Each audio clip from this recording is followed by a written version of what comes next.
teu mampueun hiji jelema iman kecuali ku iradat Allah, teu mampueun jelema kafir kecuali iradat Allah. Aya jelema di jero hatena hayang iman ka Allah, Allah teu mengharapkan iman tetep aya kafir. Aya jelema de kafir bae tetapi Allah mengharapkan iman, kunaon jadi iman nang Allah. Nang Allah. Wa'lamu annallaha yahulu bainal mar'i wa qalbi. Ya karim. Numantakang yang Nabi teh osok sering ngadu aya muqallibal qulub sabit qalbi ala dinik. Ya muqallibal qulub anu ngabulak-balik hate sabit qalbi Gusti, tetepkeun hate abdi ala dinika kana agama Gusti. Sahabat loba nu ngadenge makan naros Ummu Salamah Tuan. Ari Tuan teh sering amat ngadoa aya muqallibal qulub sabit qalbi ala dinik pantuan cenah sakabeh genang Allah. Cek Gusti Allah teh kapan wa'lamu, cek Kangjeng Nabi teh kapan wa'lamu annallaha yahulu bainal mar'i wa qalbi. Allah teh maha kawasa jeung maha kersa. Kersaning Gusti Allah teh kadang-kadang jelema kufur hayang iman teh dikersakeun ku Gusti Allah tetep bae kufur. Jelema kafir hayang muslim hayang Islam iman, lamun ku Allah henteu mah atuh tetep bae Islam bae iman bae. Tetapi kadang-kadang jelema kufur kemudian jadi asup Islam, aya jelema iman kemudian asup Kristen. Yalah yahulu bainal mar'i wa qalbi. Masyaallah. Ieu teh lamun nilikana hakikat, geus hakikat teh kabeh genang Allah. Sakumaha di tukang gapan wa ma romaita id romaita walakin Allah haroma. Hakikatna mah ketika urang malangkeun batu teh deuk eta nu malangkeun teh Gusti Allah lain maneh hakikatna. Sebab maneh teh dihirupan ku Gusti Allah, dibere kakuatan ku Gusti Allah. Maka atuh kadeleuna mah nyokot batu teh urang ketika malangkeun kadeleuna mah urang, padahal wa baromaita idromaita walakin Allah haram nang Allah hakikatna. Kecuali urang aya di makom syariat, lamun urang di makom syariat kudu make syariat bae. Eta dibalangkeun ku urang syariatna mah hakikatna mah ku Gusti Allah, sebab aya ikhtiar di diri urang. Geus atuh urang teh boga ikhtiar deuk salat anu ngalaksanakeun salatna mah Gusti Allah, deuk puasa anu ngalaksanakeun puasa nama Gusti Allah. Aya jelema di jero hatena deuk ngaji kacelongok tengah jalan ka pagi babaturanana aya anu nawaran, hei aya motor murah mun dijual gegeraan 12 juta kuari deuk dijual kunyana cepet hayang 7 juta asal aya duitna bae, deuk ngaji teu jadi. Balik cak babaturanana kok balik deui, bisnis teh. Nah, orang boleh rencana, Allah nu ngagulkeun. Manusia hanya rencana, Allah lah yang bener teh sia. Tuh dan Allah. Tadi mantak ieu teh aya Gusti Allahan di jero hate urang. Anu leuwih deukeut ka urang mah sabenerna mah Gusti Allah. Sebab antara hate jeung urang nempel hate jeung urang, tapi dina Al-Qur'an ngajelaskeun yahulu bainal mar'i wa qalbi aya Allah. Keur ngaji mah urang meunang kuari ngomong ari sia salat nang sa nang Allah, ari sia puasa nang sa nang Allah, ari sia ngaji nang sa nang Allah, ari sia joget nang sa nang Allah, ari sia maling sendal nang sa nang Allah. Di makom taklim meunang. Sebab orang keur ngaji kabeh ge nang Allah. Nu kaluar tidak kudrat iradat Allah, ilmu hayat sama basa. Maling malah nang Allah, nang sa? Nang dia tama nya Allah maling. Ikhtiar nang urang, Allah mapan pangeran ngagulkeun kepentingan Allah. Emang urang salat Allah untung atuh henteu? Emang urang lamun maksiat bae Allah rugi atuh henteu? Ngan sebagai pangeran ngalaksanakeun kahayang-kahayangna los. Si anu tah sia aing mah janji ieu, asal sia nurut ka aing surga, asal sia teu nurut ka aing neraka, aing mah janji. Aing mah teu boga kepentingan, aing mah maha suci. Cih, kumaha coba ieu? Los teh jang sia, aing mah nyin bae pokona mah wa ma khalaqtul jinna wal insa illa liya'budun, jang surga. Adapun si aju maksiat ku maksiat mah aing mah ieu bae ngalaksanakeun sia mabok ayo wae teu boga duit teh bere wae eueuh nu ngajualna polisi ge ngajualan obat mabok ayo sia ulah hese-hese ayo diayukeun wae sia salat ayo wae sia puasa sia ngaji ayo kabeh ge eueuh di luar nang Allah sebab wa'lamu annallaha yahulu bainal mar'i wa qalbi ialah Jabariyah Mu'tazilah urang mah ahli sunnah wal jamaah make ikhtiar nama syariat nangaranna nang urang hakikatna manang Allah nu mantak baheula Abu Nawas teh merangan kaum Jabariyah di Baghdad kiai-kiai teges asup kana Jabariyah kumaha Allah bae sagala ge sebab Al-Qur'an ngajelaskeun wa ma ramaita idz ramaita walakinallaha rama ditambah ku ayat ieu annallaha yahulu bainal mar'i wa qalbi tuduh-tuduhkeun ku ulama teh kabeh na Allah urang nyebut teh sia keur kama dia keur naon sia aing keur diuk nang Allah sia lempang nang Allah lain aing sia keur ngampak naon Allah nu di kantong sia Allah kabeh nang Allah di perangan ku Abu Nawas cek Abu Nawas dulur sing ada tetep urang masyarakat geus make ikhtiar wow dilawan ku kabehan Abu Nawas madak Abu Nawas aju eedanan ge di samping negara acak-acakan oge ieu kiai-kiai asup kaum Jabariyah kabeh kaum Qadariyah insyaallah Abu Nawas dakwah terus bae barang balik jam 12 peting ka imah ditimpahan imah ku kaum Jabariyah kaca-kaca segala naon parareupeus lah cek Abu Nawas tuh masalah jeung Abu Nawas gak atuh wali ieu imah nu Allah ditimpahan ku Allah ja aing ge nu Allah geus kumaha Allah bae kadengin da ku kaum Jabariyah ditukar akur jeung urang Abu Nawas geus mantap guys segala akur jeung urang lah geus teh kudu dilawan cek Abu Nawas kumaha Allah bae nah eta maksudna mantak ditimpahan ge eta maksudna cek kana teh geus kuari mah geus aya akur jeung urang isukna dara datang sasalaman ka Abu alhamdulillah Abu Nawas duh kuari geus akur jeung urang emang kunaon atuh keur penting pan eta ditimpahan imah ku saeta nu ditimpahan ku Allah mun Allah nu nimpah mah aing kena cek kana teh tah mah sia kan nu nimpahnya laporkeun bae sia ka raja bisana Abu Nawas pacar anak Allah atuh mun nang Allah mah aing kena tapi aing di jero imah kan teu kena atuh Allah mah lamun nimpa aing moal kudu aya gabletrek tak makan kadang bertrek berarti sia kan nu nimpa sabar urang aya meureun 20-an panggil ka dia kabeh pan sia ngomong keur penting cenah nang Allah aing mancing sia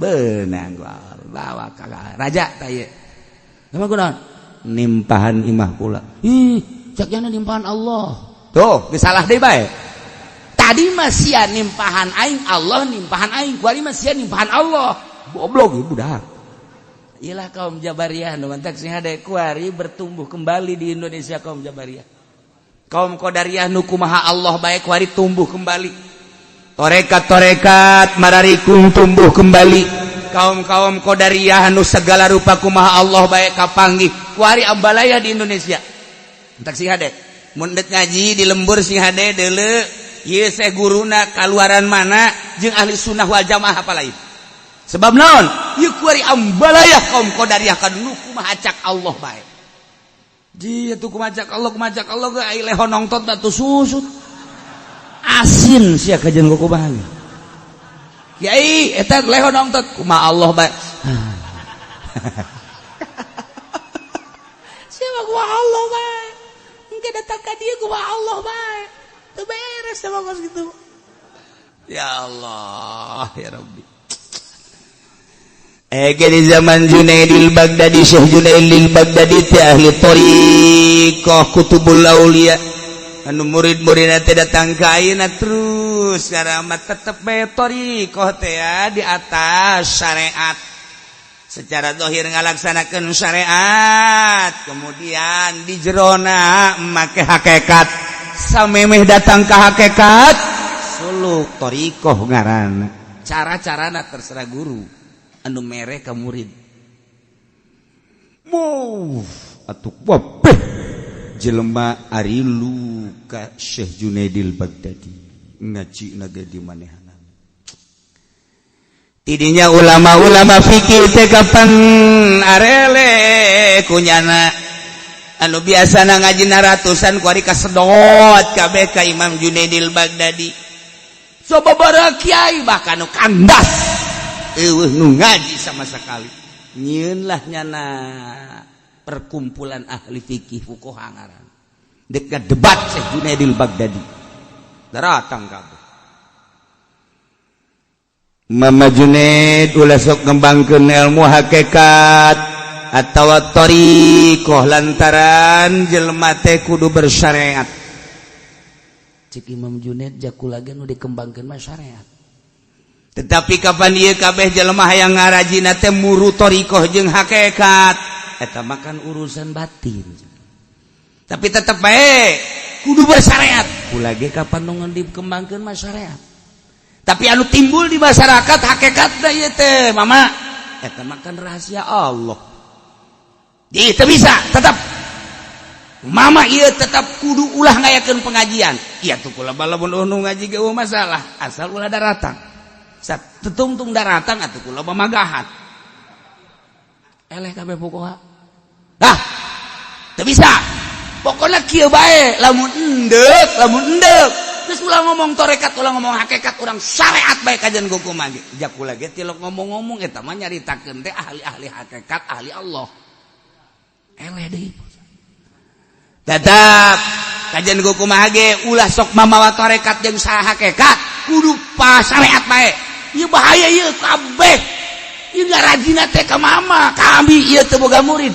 Ieu pantah mah gerak Allah. Capek aing ngomong sia. Geus kuari mah kieu bae. Urang ayeuna mah ngayakeun musabaqah. Ngayakeun musabaqah.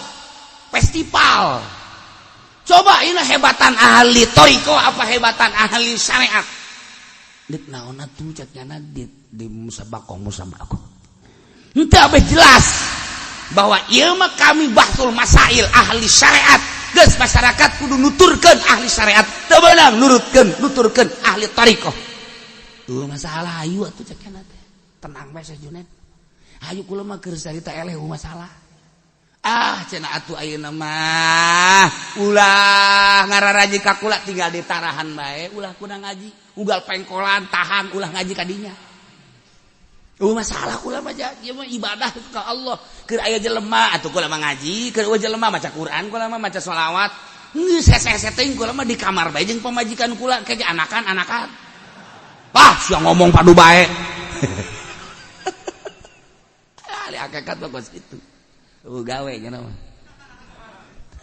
Sebab nya mah geus pepegah teh sabodo. Gas. Akhirna karumpul ahli fikih jeung Syekh Junaid sorangan bae. Masyarakat kira-kira urang ieu hirup kudu bersyariat apakah berhakikat? Syariat tuh. Masalah. Cek Syekh Junaid atuh hayu bae geura bersyariat. Ngan lamun teu berhakikat eta teh okos mayit bae roha. Ye, cek ada lamun roh awakan atuh takapan moal kadeuleu. Bener sih. Ngan tetep bae moal karasa eta anggur cek ahli fikih. Eta kara moal karasa ta anggur lamun teu didahar anggurna. Moal nyaho ka hakikat lamun henteu nyaho kana syariat. Iya tuh bener. Saha deui atuh neuk ngarasakeun ta anggur amis haseum teu didahar mah kumaha. Bener cek Syekh Junaid. Nah, kuari coba kaunggulan ahli hakikat naon? Jitu keunggulan ahli hakikat baja biasa bae. Lamun keunggulan berarti di stop ulah ngaji. Masalah. Henteu. Kami hayang nyawa keunggulan ahli hakikat naon. Keunggulan ahli hakikat mah eueuhna naon ngan ka Allah doang maksudna. Kitu ge di atas syariat. Coba buktikan. Dibuktikan wariku Imam Junaidil Baghdadi. Cokot ka dieu batu tilu. Cokot batu tilu. Balangkeun tuh murid-murid kula nu ahli thariqah tuh nu geus datang ka hakikat. Balangkeun. Tilu balangkeun. Hiji-hiji. Balangkeun. Blok. Allah. Cak murid-murid. Balangkeun hiji deui. Allah. Balangkeun deui. Allah. Coba ku ari tilu balangkeun ka ahli fuqaha, ahli syariat. Balangkeun. Baik. Haram yang ngabalangkeun bos kieu. Ieu haram nya, goblok ieu, tolol ieu. Balangkeun deui. Ieu hukumna biadab nu kos kieu. Walim haram. Balangkeun deui sarua bae. Bedana sakitu. Lamun ahli syariat mah dibalangkeun batu ngocoprak. Mun ahli thariqah mah mun dibalangkeun batu. Allah. Tah, dibertanya ke masyarakat mending mana? Ya tuh mending Allah. Tah terserah. Kula mah balik bae ka dieu. Beda rasa kitu. Tinggal ahli syariat we nyana jaheung nya cak nya teh. Lah urang ke gugur bae tuh ka dieu jagana teh. Eleh ahli ahli fuqaha. Ahli syariat ngaguru ka Imam Junaidil Baghdadi henteu kudu make karomah teu kudu kakarake make akal doang. Encan ditembongkeun karomah Syekh Junaidil Baghdadi encan. Ngagerokeun manuk, nyana hiber di awang-awang, nyana bisa napak sancang, encan ditembongkeun karomah-karoman kakarak make akal doang. Nah, lamun ahli thariqah mah di balangan batu teh eta teh sebagai gambaran simbolis doang, langsung mereka Allah. Oke, coba ge, lamun ahli thariqah mah asalna naon ditajung Allah heula teh heula. Tapi lamun ahli syariat goblok ke batu teh meulu goblok sia kai. Cak batu emang aing iraha neuleuna. Tuh kan. Beda sih. Masyaallah. Nanya awewe ge ya ahli thariqah mah lamun nanya awewe. Neng di ka mana neng? Cih. Allah Karim. Beres. Geus sakitu dah. Maha kawasa Allah nyieun hamba tersebut ka kula beres. Coba ahli syariat, neng ka mana neng? Cih. Awas ya kuai. Awas ulah sambatkan ya sia lamun encan mamawa sepak ka imah aing. Parang sana aing teh nyaho ka Cisok kameureunanan. Syariat. Beda setik tah. Etalah ahli Allah jeung ahli syariat tinggalin ahli syariat mah. Dagang. Rugi dagang. Rugi. Masyaallah Karim. Allah saat ieu mere gerak dagang rugi selesaikan. Coba ahli fikih. Kunaon mengaji dagang rugi. Ajo kudu kumaha teluh kabeh. Beres kabeh ge. Ajo kumaha tuh? Mun beres, anak incu nu beres kabeh ge. Dasarna nu tukung kabeh ge. Dahar-dahar ti aing, nginum ti aing, giliran aing rugi aing disengsarikeun. Guara roblok kabeh ge. Dibelem ka ieu imah tolong teh coba. Ahli syariat kos gitu. Je, atuh tuh kadenge bae ku anak injuna bah. Atuh rugi sih kok berubah yang dibakar. Gua aja. Jangan ikut campur lo. Gua lagi pusing ikut campur aja. Ahli syariat begitu. Tapi lamun ahli thariqah lain. Maji dagang ku, Bang. Iya, teu kabeh gerak Allah ieu. Urang sakadar ngalaksanakeun. Sabaraha taun untung we kakarek dibere rugi sakali malah mah kula minta deui ka Allah rugikeun deui Gusti. Pan kita amat tiis sapira dunia atulah dunia mah tuh keur ayana nya sakadar gogodan doang ya. Tuh keur masalah. Anu ngeunaheun ngadegena. Tararis. Tiis tenang.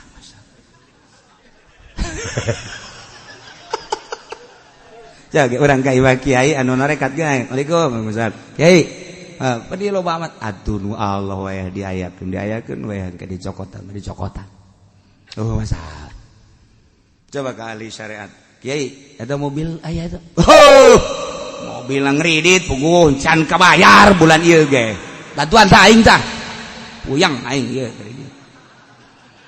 baheula di udah kreditan we aing puyeng jasa nu kamari mah pamajikan ge dijual ku aing bah beda nada ge geura ahli Allah mah senang kana hati tenang Masya Allah tapi lamun ahli pikir capek urang gajian gua ku bang capek jasa ngadengikeunana puyeng jasa beda karasa mentak ngaji teh kapan supaya tiis kana hati boro-boro anu ibadah nu teu ibadah ge perasaan di ka sorga bae aduh geus jarang ngaji di dieu urang salah ge hampir ka sorga hampir tiis perasaan